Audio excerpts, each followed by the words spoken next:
If you are a man, the moment that you get married to a woman and give birth to a boy, you maintain a human lineage.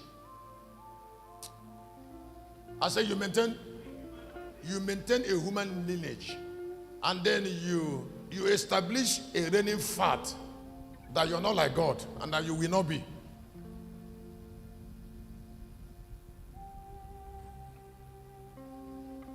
Let me say again. I said the moment that you have a wife and they produce children, you establish to spirit and to God that you are now a man and you will never be a God.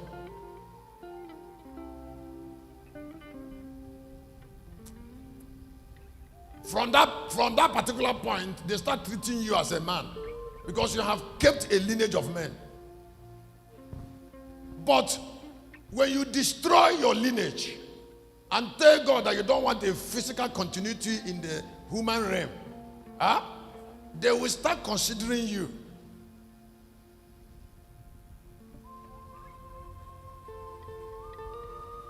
Now, please, I would like you to listen to this. When you destroy your lineage and refuse to continue as a man, they give you 50% of the privilege of a God. Automatically. It will happen to you 50%. They will give you 50% of God's power.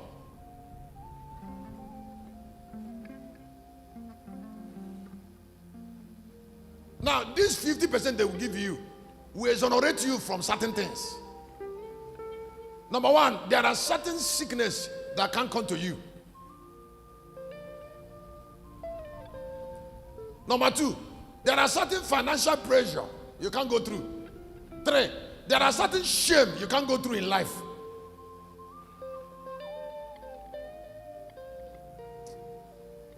And finally, that does not mean the person is immortal, but there is a way you can't die. There are spirits that will not fight you because you have already conquered them in that vow.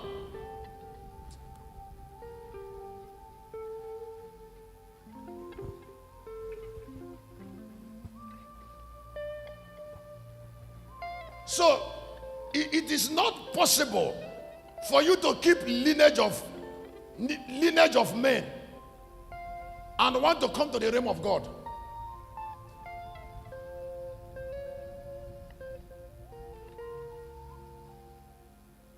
Maybe you didn't hear what I said.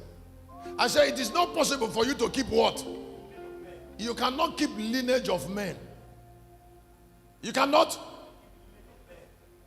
Because the woman on your bed has already declared you a man.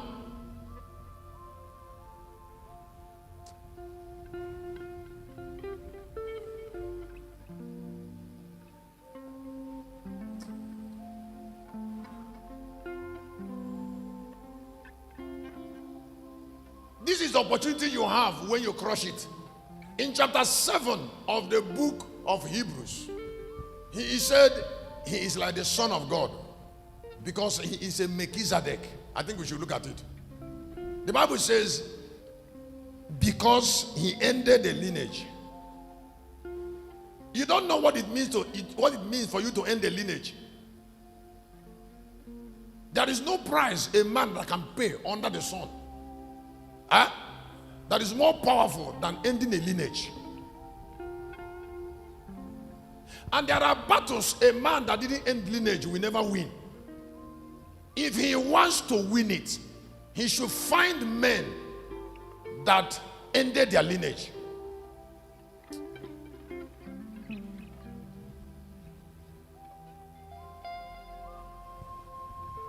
That is why there is no church like Anglican, like Catholic, where people end lineage. Where young men end lineage.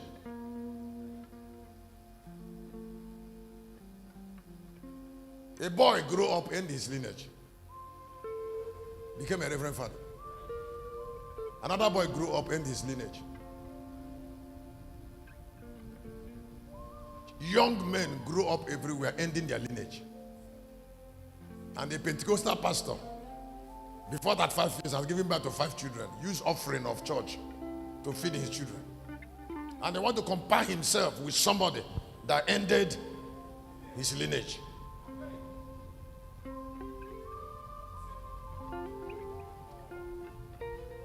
Hebrews chapter 7.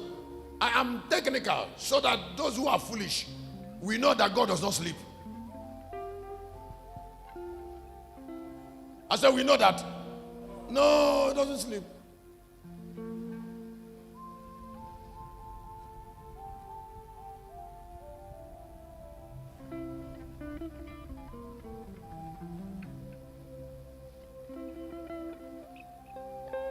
When I came out of my car in the evening yesterday, I told them in the car, I said, come, I'm really hungry now. I'm hungry. I just came out of the car, discovered that I'm hungry now. And this was like after 7 or to 8. Huh? To 8. So I said to her, look, I said, what miracle can you do?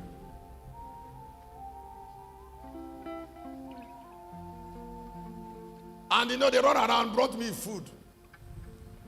I ate that food the way I can't remember the last time I ate food that way.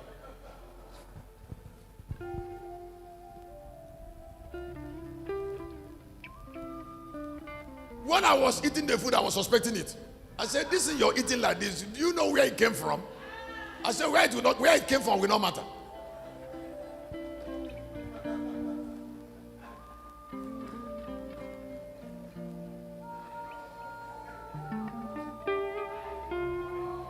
Because when I was writing and getting busy teaching me, I didn't know I would be hungry.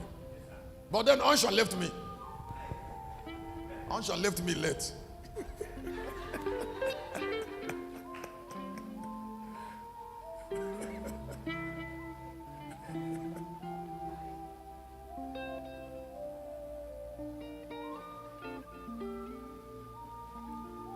I didn't know is. I appreciate the boys.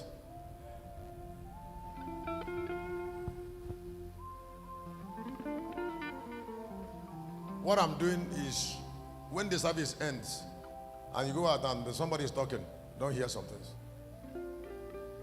To every destiny, there's a school system. To every rich destiny, there's a school system. There's a preparation. Something get you ready for your future. Now, whoever is getting you ready for your future is part of that future. Now, if you are not brought up, you can't be up. Don't play with somebody God will use to bring you up, because you cannot go up on your own. If you look at 7:4 of Hebrews, please, time is going away on me. Hebrews and okay, from one, please quickly. For this Melchizedek, for this Melchizedek, king of Salem, priest of the Most High God, who met Abraham returning from the slaughter of the kings, and blessed him. Number 2, to whom also Abraham gave them part. 1/10 of part of all.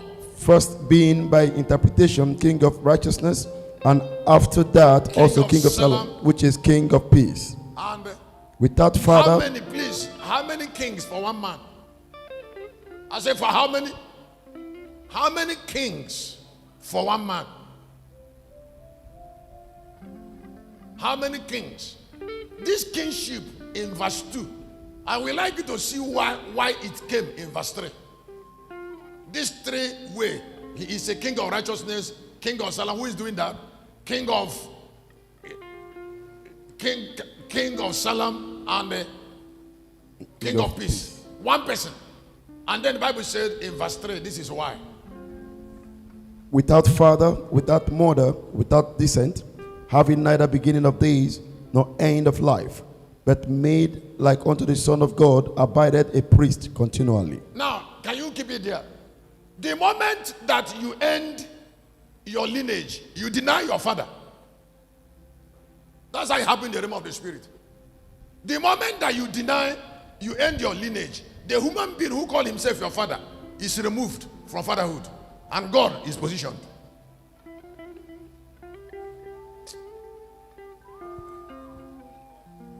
And when that happens, You deny the fatherhood, you deny your mother. The moment that you deny descent and beginning of days, no, these things happen immediately. You deny your lineage. You go back to rebirth.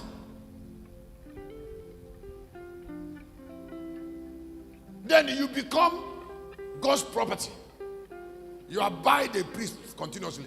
So nobody will say that a man, when you say you don't want to give birth, the one who claimed to be your father is moved out. The one who claimed to be your mother is moved out. And then you take eternal form. And that is why Abraham have to give him title of all. And then he transferred to priesthood, Levitical and Melchizedek. And then the Bible, I want to take you to something that you will see about greatness. The Bible says, now consider how great this man is. What made him great? It wasn't fasting and prayer. It was a man willingly ended. He said, now consider how great this man is, or this man was, unto whom our patriarch. And then later the Bible said the man was greater than Abraham. 7:9.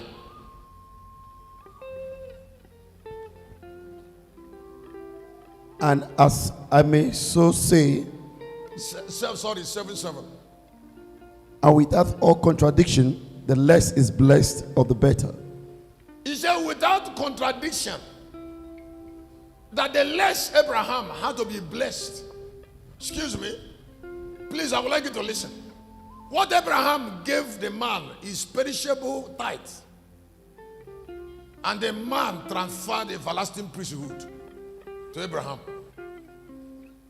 That means something that is perishable can attract something that is eternal from those that have it. I need to tell you something. Listen, every man on earth has an aura, a perfume, something that follows you. Don't share something that is important to you with people that will diminish it if you have a chance. But that is a high knowledge. I said, don't. No. There are people that when they take something from you, it becomes a privilege. That such a hand took it. Now, why will you allow ordinary hand to take something that is important to you? Because that hand does not have ability to increase the value of that thing. So the woman of Shunem keep begging Elisha. The woman was tired of her husband eating her food. He said, I want a better man to eat my food. The man ate the food of Elijah. Elisha ate her food and barrenness died.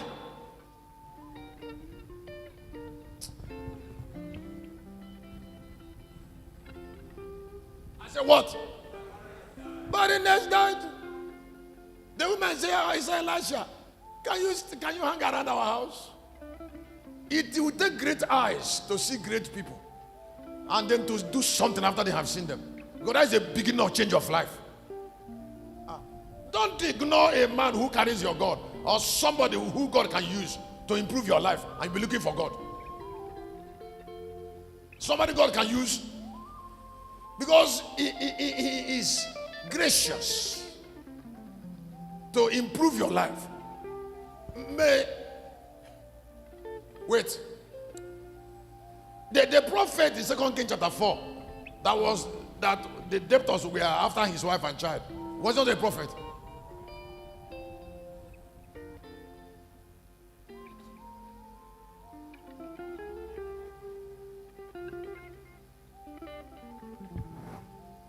There is something women know more than men. Women know it more than men. And can I tell you that? Can I tell you what it is? All real women understand the power of glory more than men. It's not something you teach a woman.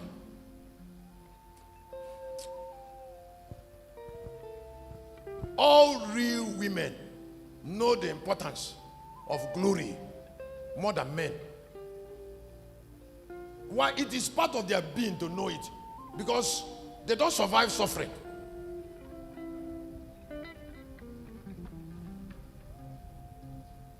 There is something in a woman that made her flowery that does not allow her to survive suffering after a long time.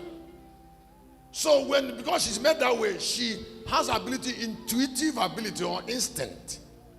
It's not spiritual. It's natural. For her to know that this man that is coming for her for marriage has a plan to kill her.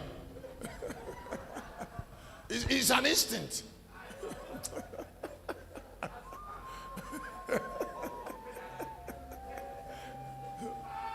Now something tell her to run. So when the man got to her, she get very aggressive. Now, because she want to protect her life. Now,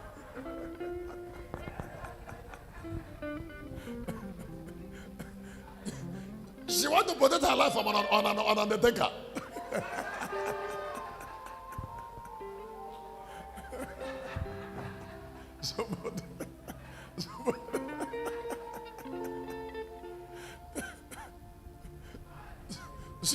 So when the man called her on phone, I said, give me answer. He would be very, very angry.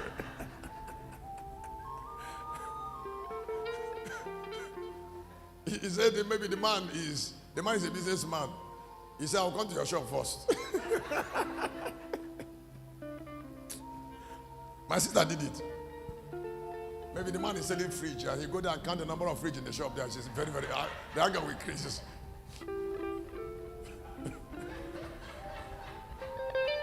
Four new fridge and 13 failing use.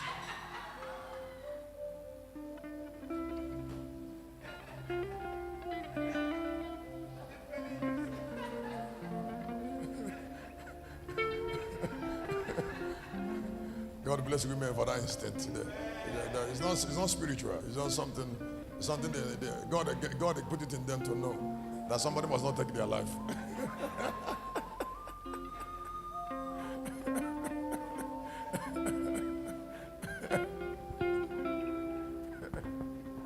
Let me go on to something on keeping the ordinance. Okay, the ordinance of the way you are is number 3. I've left that. The ordinance of is a wonderful thing for you to know the way you are. Now you know your advantages, and then you know what God denied you. And then please, why you know the way you are is God wants you to be the way you are. I said why you must know the way you are is because God wants you to remain the way you are.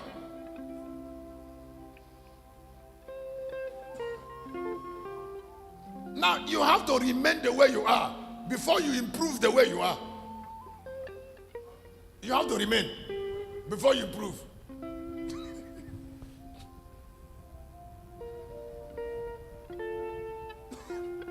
I said you have to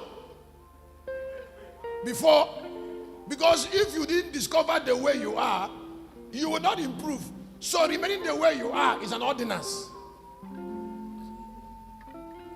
After you have discovered the way you are and show willingness to remain the way you are, now God will now start teaching you how to improve the way you are.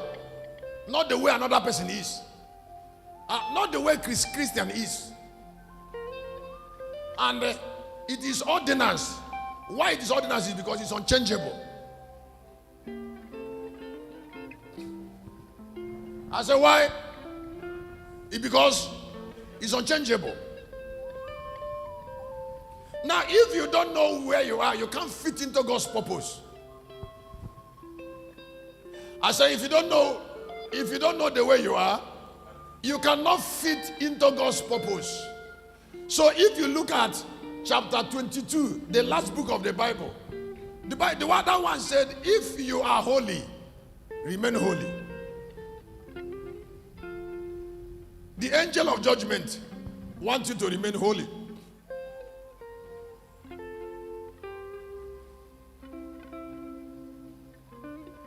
I am going to bless somebody immensely when I read this Bible verses. It will bless you immensely. Not only people that should remain the way they are, towns and nations should remain the way they are. Families should remain the way they are before they can talk about change.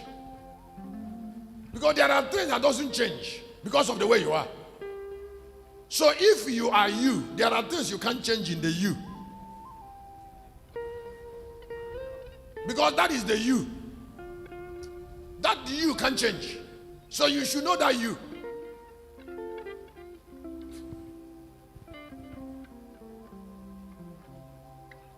Not even my teaching will change